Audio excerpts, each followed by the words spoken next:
مصطفى مصطفى منبع للصفا سيد الأنبياء مشعل في الوفا كان في عطفه لليتامى دفاع.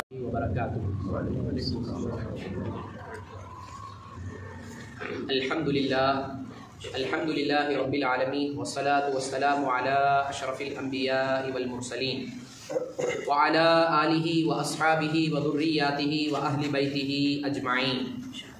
أما بعد فقد قال الله تبارك وتعالى في كتابه المبين وهو أصدق الصادقين. فأعوذ بالله من الشيطان الرجيم. بسم الله الرحمن الرحيم. ياسين والقرآن الحكيم إنك لمن المرسلين على صراط مستقيم تنزيل العزيز الرحيم لتنذر قوما ما أنذر آباؤهم فهم غافلون لقد حق القول على أكثرهم فهم لا يؤمنون. صدق الله وصدق رسوله النبي الكريم ونحن على ذلك لمن الشاهدين والشاكرين والذاكرين والحمد لله رب العالمین. محترم سامعین و حاضرین، اللہ تعالیٰ کا بے انتہا فضل و کرم ہے، اس کا کروڑ احسان ہے کہ رب ذوالجلال نے ہمیں حضور اکرم نور مجسم جناب محمد الرسول اللہ صلی اللہ تعالیٰ علیہ وسلم کی امت نے پیدا فرمایا اور ہمیں آپ کا امتی ہونے کا فخر اور شرف عطا فرمایا. انشاءاللہ آج آپ حضرات کے سامنے سورہ یاسین شریف کی ابتدائی 7 آیتوں کے تعلق سے انشاءاللہ میں کوشش کروں گا کہ کچھ عرض کروں. اللہ تعالیٰ کی بارگاہ میں دعا ہے اللہ تعالیٰ مجھے اس پر حق بولنے اور ہم تمام کو حق سمجھنے کی توفیق عطا فرمائے.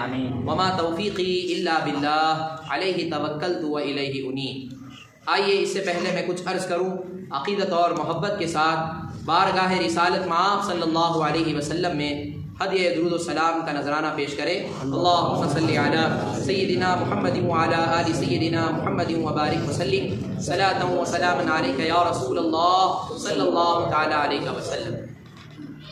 محترم حضرات، جیسا کہ آپ سبھی اس بات سے واقفیت رکھتے ہیں، جانتے ہیں کہ یاسین شریف قرآن مجید کا ایک دل ہے. جس طرح ہر ایک چیز کے لیے ایک دل ہوتا ہے، اسی طرح قرآن مجید کا دل سورہ یاسین شریف ہے. جیسا کہ ترمذی شریف کی حدیث حضرت انس بن مالک رضی اللہ تعالی عنہ روایت فرماتے ہیں کہ رسول اللہ صلی اللہ علیہ وسلم نے ارشاد فرمایا ان لکل شیء قلبا وقلب القرآن یاسین. بے شک ہر ایک کے لیے دل ہوتا ہے اور قرآن کا دل سورہ یاسین ہے. ومن قرأ یاسین کتب اللہ له بقراءتها قراءة القرآن 10 مرات. کہ بے شک جو کوئی شخص سورہ یاسین شریف کی تلاوت کرتا ہے، سورہ یاسین پڑھتا ہے، تو اللہ تبارک و تعالی اس کے لیے 10 مرتبہ قرآن پڑھنے کا ثواب عطا فرماتا ہے. تو گویا ایک مرتبہ سورہ یاسین شریف پڑھنے سے اللہ تعالیٰ 10 مرتبہ قرآن شریف پڑھنے کا ثواب عطا فرماتا ہے. اسی طرح حضور اکرم نور مجسم صلی اللہ تعالیٰ علیہ وآلہ وآصحابہ وسلم ارشاد فرماتے ہیں کہ من داوم علی قراءۃ یاسین کل لیلۃ ثم مات شہیدا. کہ بے شک جو کوئی بھی شخص سورہ یاسین شریف پڑھنے کی عادت ڈال لیتا ہے، ہر رات کو سونے سے پہلے ہر کوئی شخص جو کوئی بھی یاسین شریف پڑھنے کی عادت ڈال لے اور اس پر ہمیشگی اختیار کرے، پھر جب وہ مرتا ہے تو وہ شہید ہو کے مرتا ہے. یہ بہت بڑی فضیلت ہے سورہ یاسین شریف کی. اسی طرح ایک اور حدیث مبارکہ سماعت فرمائیں. سنن دارمی کے اندر یہ حدیث موجود ہے. حضرت سیدنا ابو ہریرہ رضی اللہ تعالی عنہ اس حدیث کو روایت فرماتے ہیں کہ رسول اللہ صلی اللہ علیہ وآلہ وآصحابہ وسلم نے ارشاد فرمایا ان اللہ تبارک و تعالی قرأ طٰہ و یاسین قبل ان یخلق السماوات والارض ب1000 عام. کہ حضور صلی اللہ علیہ وسلم نے ارشاد فرمایا کہ اللہ تبارک و تعالی نے سورہ یاسین اور سورہ طٰہ کی تلاوت فرمائی. کب؟ زمین و آسمان کے پیدا کرنے سے 1000 سال پہلے، زمین و آسمان کے پیدا کرنے سے 1000 سال پہلے اللہ نے سورہ یاسین اور سورہ طٰہٰ کی خود اللہ نے تلاوت فرمائی۔ فلما سمعت الملائکۃ القرآن، جب فرشتوں نے اللہ تعالیٰ سے ان کی تلاوت سنی تو فرشتوں نے کہا قالت طوبی لامتی ینزل ھذا، یعنی مبارک ہو اس امت کے لیے جس امت پر یہ سورے نازل ہونے والے ہیں۔ پھر فرمایا وطوبی لاجواف تحمل ھذا، فرشتے پھر مبارکبادی دیتے ہیں کہ خوشخبری ہو ان لوگوں کے لیے جو ان سوروں کو اپنے دلوں میں محفوظ کر کے رکھ لیتے ہیں۔ پھر آگے ارشاد فرمایا وطوبی لألسنۃ تتکلم بھذا، اور خوشخبری ہو ان زبانوں کے لیے جو زبانیں ان سورتوں کی تلاوت کریں گی۔ یعنی یہ ایسے سورے ہیں، یہ سورہ یاسین شریف ایسا سورہ ہے کہ اس کی تلاوت کی خوشخبری خود فرشتے دے رہے ہیں کہ اس کی تلاوت کرنے والا کوئی عام آدمی نہیں بلکہ فرشتے ایسے انسانوں کے لیے خوشخبری اور ایسے لوگوں پر فخر کرتے ہیں۔ تو ہمیں چاہیے کہ سورہ یاسین شریف کثرت سے پڑھیں، صحیح طریقے سے صحیح تلفظ کے ساتھ ہمیں سورہ یاسین کو پابندی کے ساتھ پڑھنا چاہیے۔ محترم حضرات، صرف اتنا نہیں، حضرت معقل بن یسار رضی اللہ تعالیٰ عنہ فرماتے ہیں کہ رسول اللہ صلی اللہ علیہ وسلم نے ارشاد فرمایا کہ جو اللہ کی رضا کے لیے سورہ یاسین شریف پڑھتا ہے تو اللہ تعالیٰ اس کے گزشتہ گناہ معاف فرما دیتا ہے۔ پھر حضور فرماتے ہیں لہذا تم اس سورت کو اپنے مردوں کے پاس پڑھا کرو، یعنی جب قبرستان جاؤ تو قبرستان پہنچ کر قبروں کے پاس اگر کچھ پڑھنا ہے تو تمہیں چاہیے کہ تم سورہ یاسین شریف کی تلاوت کیا کرو، کیونکہ اس کی بڑی فضیلت ہے کہ اللہ تعالیٰ اس کی برکت سے پچھلے گناہوں کو معاف فرما دیتا ہے۔ تو ضرور بھی ضرور اس کی عادت ڈالیں۔ اسی طرح جب صبح اٹھیں فجر کی نماز کے بعد علی الصباح چاہیے کہ ہم صبح کی ابتدا بھی قرآن کی تلاوت سے کریں۔ سورہ یاسین شریف کو صبح سویرے پڑھنا یہ بہت بڑے اجر و ثواب اور ہماری کامیابی کی دلیل ہے۔ حضرت عطا بن ابی رباح رضی اللہ تعالیٰ عنہ فرماتے ہیں کہ قال بلغنی ان رسول اللہ صلی اللہ علیہ وسلم، کہ مجھے یہ خبر پہنچی کہ رسول اللہ صلی اللہ علیہ وسلم نے ارشاد فرمایا من قرأ یاسین فی صدر النہار، کہ جو کوئی بھی شخص دن کے ابتدائی حصے میں، دن کی شروعات میں سورہ یاسین پڑھتا ہے قضیت حوائجہ، کہ اس کے تمام ضروریات اللہ مکمل فرما دیتا ہے۔ تو سورہ یاسین شریف کی بے شمار فضیلتیں ہیں، کیوں نہ ہو کہ یہ قرآن شریف کا دل ہے۔ تو محترم حضرات، یہ رہے سورہ یاسین شریف کی چند فضیلتیں جو میں نے آپ حضرات کے سامنے ابھی بیان کی۔ اللہ کی بارگاہ میں دعا کریں اللہ تعالی ہم تمام کو صحیح معنوں میں صحیح طریقے سے قرآن پڑھنے کی توفیق عطا فرمائے اور کثرت کے ساتھ ہم قرآن پڑھتے رہیں، اللہ ہمیں ایسی نعمت سے مالا مال فرمائے۔ محترم حضرات، اب آئے سورہ یاسین۔ اس سورت کا نام ہے یاسین۔ یاد رکھیں یاسین جو ہے یہ حروف مقطعات میں سے ہے۔ قرآن مجید میں کئی سورتیں ایسی ہیں جو حروف مقطعات سے شروع ہوتی ہیں۔ حروف مقطعات کہتے ہیں کٹے ہوئے حروف، یعنی مثال کے طور پر الف لام میم، اسی طرح الف لام را، الف لام میم را، طاسین، طاسین میم، حامیم، اس طرح کے جو حروف ہیں انہیں کہتے ہیں حروف مقطعات، یعنی کٹے ہوئے حروف۔ اب ان کے معنی اللہ بہتر جانتا ہے۔ ان کے معنی کیا ہیں اللہ کے علاوہ کوئی بھی شخص ذاتی طور پر نہیں جانتا، اس کا معنی حقیقت میں ہے کیا اللہ جانتا ہے، اور اللہ کی عطا سے جسے اللہ چاہے اللہ تعالیٰ انہیں اس کے معنی کی فہم عطا فرما دیتا ہے۔ محترم حضرات، انہیں قرآن کے سیکریٹس بھی کہا جاتا ہے۔ یاد رکھیں قرآن مجید میں دو طرح کی آیتیں ہیں۔ اللہ تعالیٰ نے قرآن میں فرمایا هو الذي انزل عليك الكتاب منه آیات محکمات هن ام الکتاب واخر متشابہات، یہ سورہ آل عمران کے پہلے رکوع کی آیت ہے۔ اللہ تعالیٰ ارشاد فرماتا ہے هو الذي انزل عليك الكتاب، اللہ کی ذات وہ ذات ہے کہ جس نے اے محبوب آپ پر کتاب کو نازل فرمایا، اور اس کتاب کے اندر آیات محکمات ہیں، یعنی ایسی آیتیں جس میں اللہ نے احکام بیان کیے، نماز کا حکم بیان کیا، روزوں کا حکم بیان کیا، زکوٰۃ کا حکم بیان کیا، آپس میں کس طرح رشتہ رکھنا ہے اس کا حکم بیان کیا، کیا چیزیں حرام ہیں اس کا حکم اللہ نے قرآن میں بیان کیا. جتنے بھی احکامات اللہ نے قرآن میں بیان کیے انہیں کہتے ہیں آیات محکمات. اور اس کا معنی ایک یہ بھی ہے کہ آیات محکمات وہ آیات ہیں کہ جن کا معنی بظاہر ہر ایک کو آسانی سے سمجھ میں آ جائے، جس کا معنی سمجھنا آسان ہو، دشوار نہ ہو، اسے کہتے ہیں آیات محکمات. اور فرمایا ہن ام الکتاب، یہ آیات محکمات ہی قرآن کی اصل ہیں.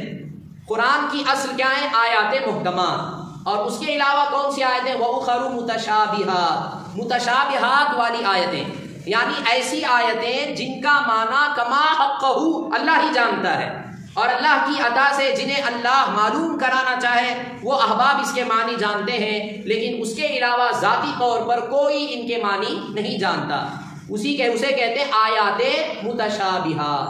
اور یہی جو حروف مقطعات ہیں یہ آیات متشابہات میں سے ہیں، یعنی ان کا معنی کیا ہے اس کی مراد اللہ ہی بہتر جانتا ہے. تو یاسین جو ہے انہی حروف مقطعات میں سے ایک حروف ہے یاسین. مفسرین اکرام کا ایک قول یہ ہے کہ یاسین یہ سید المرسلین جناب محمد الرسول اللہ صلی اللہ علیہ وسلم کے ناموں میں سے ایک نام ہے. جس طرح حضور کا نام ہے مزمل، حضور کا نام ہے مدثر، حضور کا نام ہے طٰہٰ، اسی طرح حضور کے اسماء میں سے ایک اسم ہے یاسین. اسی طرح حضرت امام جعفر صادق جو حضور اکرم صلی اللہ علیہ وسلم کے پوتے ہیں، آپ ارشاد فرماتے ہیں کہ اللہ تعالیٰ نے یاسین سے یا سید کا ارادہ فرمایا، یعنی حضور اکرم صلی اللہ علیہ وسلم سے یہ خطاب ہے. حضور سے اللہ تعالیٰ بیان فرما رہا ہے کہ اے سید. یاسین کے معنی حضرت امام جعفر صادق فرماتے ہیں اے سید، اور اس میں حضور اکرم صلی اللہ علیہ وسلم سے خطاب ہے. اسی طرح حضرت کعب رضی اللہ تعالیٰ عنہ فرماتے ہیں کہ اللہ تعالیٰ نے قسم کھا کر فرمایا کہ اے محمد قرآن حکیم کی قسم کہ آپ رسولوں میں سے ہیں. اب ان آیتوں کا معنی سنیں گے تو یہ چیز آسانی سے سمجھ میں آئے گی. اللہ تعالیٰ ارشاد فرماتا ہے یاسین والقرآن الحکیم انک لمن المرسلین، قرآن حکیم کی قسم کہ اے محبوب بے شک آپ رسولوں میں سے ہیں، آپ پروفٹس میں سے ہیں، آپ میسنجرز میں سے ہیں. کفار مکہ جو تھے حضور اکرم صلی اللہ علیہ وآلہ وصحبہ وسلم کے تعلق سے کہتے کہ یہ اللہ کے رسول نہیں ہیں. حضور سے کہتے کہ آپ رسول نہیں، آپ ہماری طرف اللہ تعالیٰ کی طرف سے رسول بنا کر نہیں بھیجے گئے، ہم آپ کے رسول ہونے کا انکار کرتے ہیں. تو اللہ تبارک و تعالیٰ نے ان کفار مکہ کی ان باتوں کو رد کرتے ہوئے اللہ نے قرآن میں ان آیات کو نازل فرمایا. کیا فرمایا؟ والقرآن الحکیم انک لمن المرسلین. اے محبوب جو آپ کی رسالت کو یہ کفار مکہ جھٹلا رہے ہیں، اس قرآن حکیم کی قسم آپ یقیناً اللہ کے رسولوں میں سے ہیں، آپ اللہ کے رسولوں میں سے ہیں. کوئی اس کو جھٹلائے وہ خود جہنم کی طرف جا رہا ہے، لیکن اے محبوب آپ کیا ہیں؟ اللہ کے رسولوں میں سے ہیں. تو محترم حضرات، رسول اللہ صلی اللہ علیہ وسلم کی رسالت کی گواہی خود اللہ تعالیٰ نے قرآن میں ایسے ہی نہیں بیان کی. اللہ نے قرآن میں قرآن کی قسم کھا کر حضور کی رسالت کو بیان فرمایا.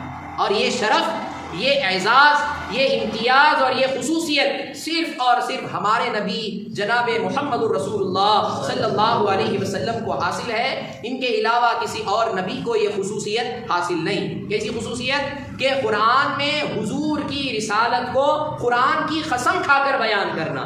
اس طرح اللہ نے کسی نبی کی رسالت اور نبوت کو قرآن کی قسم کھا کر بیان نہیں فرمایا. یہ امتیاز اور یہ خصوصیت اللہ نے ہمارے نبی جناب محمد الرسول اللہ صلی اللہ علیہ وسلم کو عطا فرمائی کہ انک لمن المرسلین، کہ اے محبوب بے شک آپ رسولوں میں سے ہیں.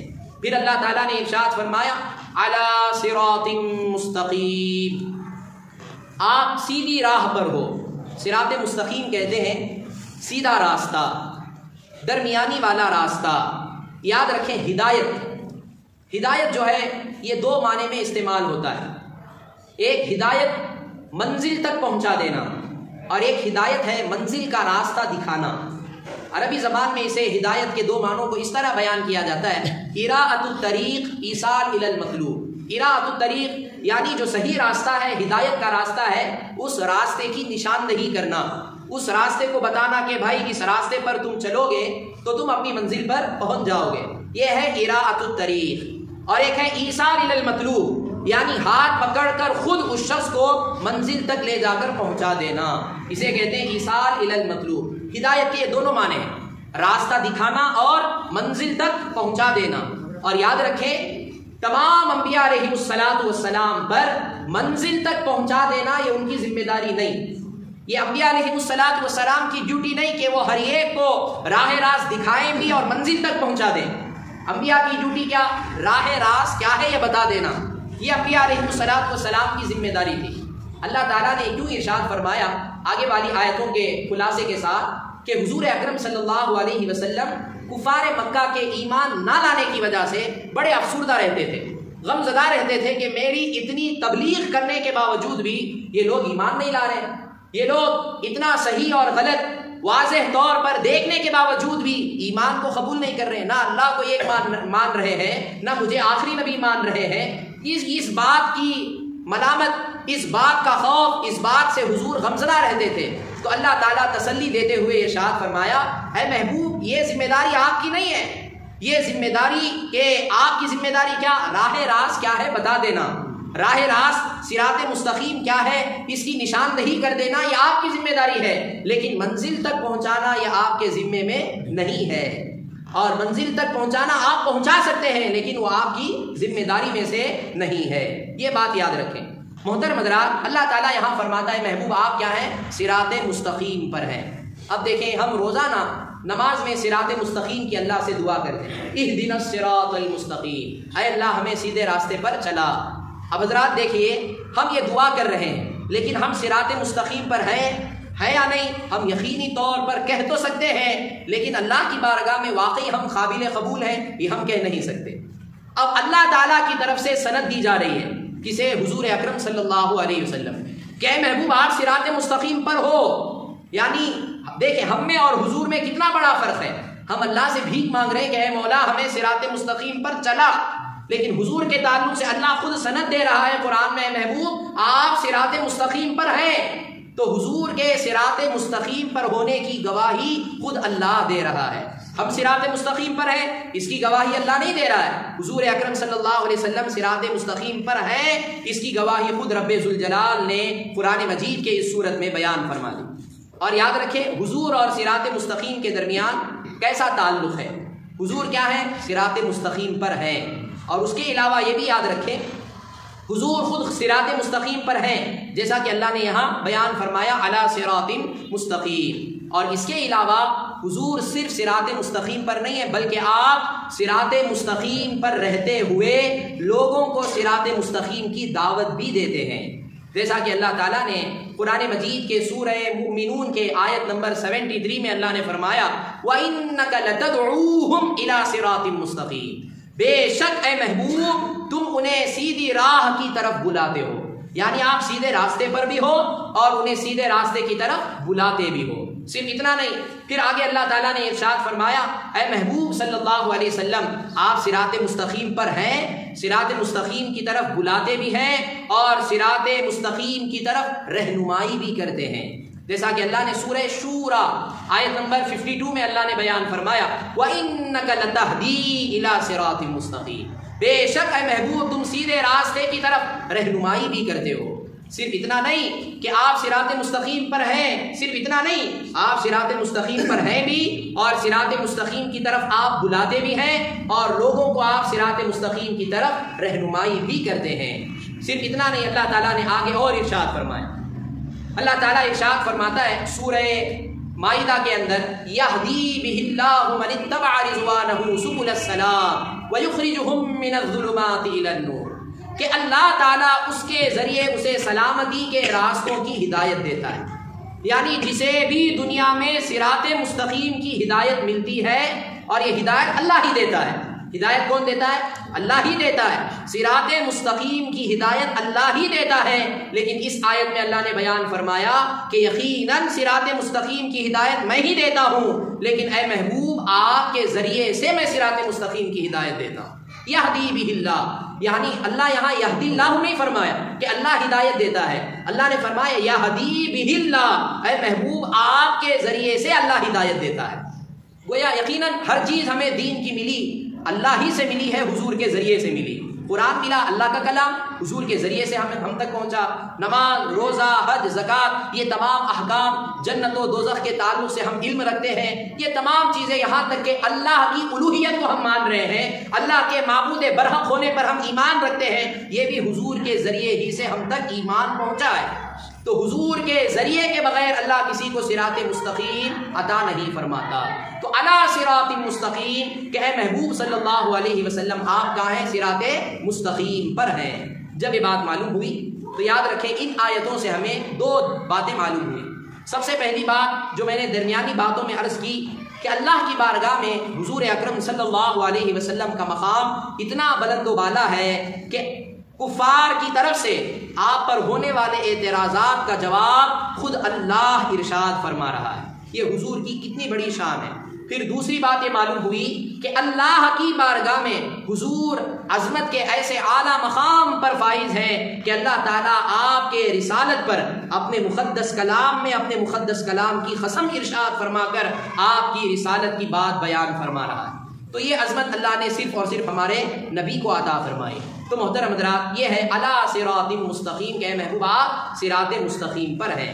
4 آیتیں ہوں گی۔ یاسین کہ اے سردار، اے محمد عربی صلی اللہ علیہ وسلم، والقرآن الحکیم کہ حکمت والے قرآن کی قسم، انک لمن المرسلین کہ بے شک آپ رسولوں میں سے ہیں، علی صراط مستقیم بے شک آپ صراط مستقیم پر ہیں۔ اس کے بعد اللہ نے فرمایا تنزیل العزیز الرحیم، عزت والے مہربان کا اتارا ہوا۔ قرآن کیا ہے؟ اللہ تعالیٰ کی طرف سے اتارا ہوا ہے۔ اب یہاں اللہ کی 2 صفتیں بیان ہوئی، ایک عزیز اور ایک ہے رحیم۔ کیا ہے؟ ایک عزیز، ایک ہے رحیم۔ یہ اللہ کی صفت ہے۔ عزیز کہتے ہیں زبردست، عزیز کہتے ہیں زبردست، جو سب سے زیادہ طاقت رکھنے والا، زبردست کو عزیز کہا جاتا ہے، عزت والا۔ عزت دینے والی ذات اللہ کی، زبردست پکڑ کرنے والی ذات بھی اللہ کی ہے۔ پھر ہے رحیم، رحم فرمانے والا۔ یہاں 2 صفتیں اللہ کی یہ جو بیان ہوئی، اس کا ایک نقطہ مفسرین فرماتے ہیں، یہ جو قرآن اللہ نے اے محبوب آپ پر نازل کیا ہے، آپ کے ڈرانے کی وجہ سے، آپ کے بتانے کی وجہ سے جو لوگ اس قرآن کو قرآن مانتے ہیں، اللہ کا کلام مانتے ہیں اور آپ پر اور اللہ پر ایمان رکھتے ہیں، تو ان مومنوں پر اللہ مہربان ہے۔ ان مومنوں پر اللہ کیا ہے؟ مہربان ہے، رحم فرمانے والا ہے۔ اور دوسری صفت جو اللہ نے بیان فرمائی، عزیز، پکڑ کرنے والا، زبردست۔ اور جو لوگ اے محبوب آپ کے تبلیغ کرنے کے باوجود، اللہ کا کلام پیش کرنے کے باوجود بھی جو لوگ کلام اللہ کے منکر ہوئے، انکار کرنے والے ہوئے، تو اے محبوب ایسے لوگوں کے لیے اللہ بڑا زبردست ہے، اللہ ایسے لوگوں کی پکڑ فرمانے والا ہے۔ تنزیل العزیز الرحیم، عزت والے مہربان کا یہ اتارا ہوا ہے۔ کیا؟ قرآن مجید۔ قرآن مجید عزت والے مہربان رب کا اتارا ہوا ہے۔ اب یہ قرآن کیوں اتارا گیا؟ اس کے بارے میں اللہ تعالیٰ نے ارشاد فرمایا تنزیل العزیز الرحیم لِتُنذِرَ قَوْمًا مَا أُنذِرَ آبَاؤُهُمْ فَهُمْ غَافِلُونَ، تاکہ تم اے محبوب اس قوم کو ڈراؤ جس کے باپ دادا کو نہ ڈرایا گیا، وہ تو غفلت میں پڑے ہوئے ہیں۔ اب حضرات دیکھیے اس آیت میں حضور اکرم صلی اللہ علیہ وسلم سے خطاب ہے، اور قرآن مجید کیوں نازل کیا گیا، اس کی وجہ، اس کا ریزن اس آیت میں بیان کیا گیا۔ اے محبوب تاکہ آپ اس قوم کو، یعنی جس قوم کی طرف آپ نازل مبعوث کیے گئے، وہ اس قوم سے مراد ہے اہل مکہ، اہل مکہ، اہل عرب۔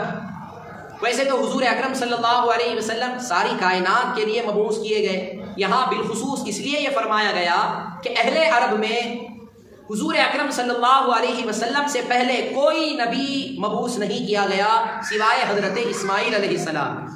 حضرت اسماعیل سے لے کر حضور اکرم صلی اللہ علیہ وسلم تک بہت زیادہ گیپ ہوا تھا، بہت سالوں کا عرصہ گزرا، اسی لیے فرمایا اے محبوب تاکہ تم اس قوم کو ڈراؤ جس کے باپ دادا کو نہ ڈرایا گیا، یعنی ان کے باپ دادا کی طرف کوئی رسول نہیں آیا۔ اہل عرب جو تھے، اہل کتاب الگ ہیں، اہل عرب الگ ہیں۔ اہل عرب ایسے لوگ ہیں کہ جن کی طرف بہت سالوں سے انبیاء نہیں آئے۔ حضرت اسماعیل آئے تھے، انہوں نے تو اللہ کے احکام کو سنایا، لیکن ان کے بعد جتنے انبیاء آتے رہے وہ اہل کتاب میں آتے رہے، اہل عرب میں نہیں آتے رہے۔ تو اہل عرب میں حضرت اسماعیل کے بعد آپ ہی تشریف لائے ہیں، تو اے محبوب ذرا آپ اس قرآن کے ذریعے اہل عرب کو اس قرآن پڑھ کر سنائیں اور اللہ کے احکامات سے انہیں ڈرائیں، کیونکہ ان کے باپ دادا نہیں ڈرائے گئے اور وہ غفلت میں پڑے ہوئے ہیں، انہیں قرآن کیا معلوم نہیں اور وہ بڑی غفلت میں پڑے ہوئے ہیں۔ تو اے محبوب آپ پر عزت والے مہربان رب نے قرآن نازل کیا، اب اس قرآن کے ذریعے آپ اس قوم کی اس طرح ہدایت کریں کہ آپ انہیں اللہ کے عذابات سے ڈرائیں۔ تو یہ اہل عرب حضور اکرم صلی اللہ علیہ وسلم کو ڈرانے والے ساری کائنات کے اللہ نے نذیر بنا کر بھیجا، جیسا کہ اللہ نے قرآن میں فرمایا وَمَا أَرْسَلْنَاكَ إِلَّا كَافَّةً لِلنَّاسِ بَشِيرًا وَنَذِيرًا، اے محبوب ہم نے آپ کو ساری کائنات کے لیے، سارے لوگوں کے لیے بشیر اور نذیر بنا کر بھیجا ہے۔ یہاں اہل عرب سے خطاب ہے، کیونکہ اہل عرب جو تھے نبیوں سے محروم تھے، تو حضرت اسماعیل کے بعد آپ ہی تشریف لائے، تو اے محبوب آپ انہیں ڈرائیں۔ تو اہل کتاب میں حضرت اسحاق سے لے کر حضرت عیسیٰ علیہ السلام تک پیغمبر آتے رہے۔ اس کی ایک تفسیر یہ بھی ہے کہ اب عیسیٰ کے بعد کوئی نبی نہیں آیا۔ حضرت عیسیٰ نبینا علیہ السلام جب زندہ آسمان پر اللہ تعالیٰ کی طرف سے اٹھا لیے گئے، تو ان کے بعد اب اس کے درمیان جو مدت گزری، اس مدت میں بھی کوئی ہدایت دینے والا ان کے پاس نہیں آیا۔ تو اے محبوب اب انہیں آپ قرآن کے ذریعے انہیں ڈرائیں اور اللہ کے احکامات بیان فرمائیں۔ تو آپ سنیں لِتُنذِرَ قَوْمًا مَّا أُنذِرَ آبَاؤُهُمْ فَهُمْ غَافِلُونَ، تاکہ اے محبوب آپ اس قوم کو ڈرائیں جس کے باپ دادا کو نہ ڈرایا گیا تو وہ غفلت میں پڑے ہوئے ہیں۔ پھر اس کے بعد آج کی آخری آیت، 7ویں آیت، اللہ تعالیٰ ارشاد فرماتا ہے لَقَدْ حَقَّ الْقَوْلُ عَلَىٰ أَكْثَرِهِمْ فَهُمْ لَا يُؤْمِنُونَ، کہ بے شک ان میں اکثر پر یہ بات ثابت ہو چکی ہے کہ وہ ایمان نہ لائیں گے۔ یعنی اہل عرب میں کفار مکہ جو تھے، جیسے ابو جہل تھا، ابو لہب ہے، اس کے علاوہ جو بھی کفار مکہ گزرے، ان کی قسمت ہی میں کفر ہے۔ ایسا نہیں کہ وہ کفر کرنے پر مجبور تھے، نہیں، اللہ تعالیٰ نے کسی کے ایمان نہ لانے یا نہ لانے پر کسی کو اللہ نے مجبور نہیں کیا، اللہ نے اختیار دیا ہے۔ لیکن اللہ تعالیٰ اپنے علم ازلی میں اس کا کافر ہونا اللہ جان رہا ہے۔ اللہ تعالیٰ کا علم کیا ہے؟ ازلی ہے، ہمارے اور آپ کے جیسا علم نہیں کہ معلوم ہوا تو ہم بیان کریں گے، ایسا نہیں۔ اللہ تعالیٰ ازل ہی سے ہر ایک کے بارے میں جان رہا ہے کہ کون جنتی ہے کون دوزخی ہے۔ یہ اللہ تعالیٰ نے مجبور نہیں کیا، اللہ تعالیٰ کو نالج ہے، اللہ کو علم ہے اس بات کا کہ کون کافر مرے گا، کون ایمان کی حالت میں مرے گا۔ اللہ اپنے علم سے جان رہا ہے کہ اے محبوب ان میں سے اکثر لوگوں کے لیے یہ بات ثابت ہو چکی ہے کہ یہ ایمان لانے والے نہیں ہیں۔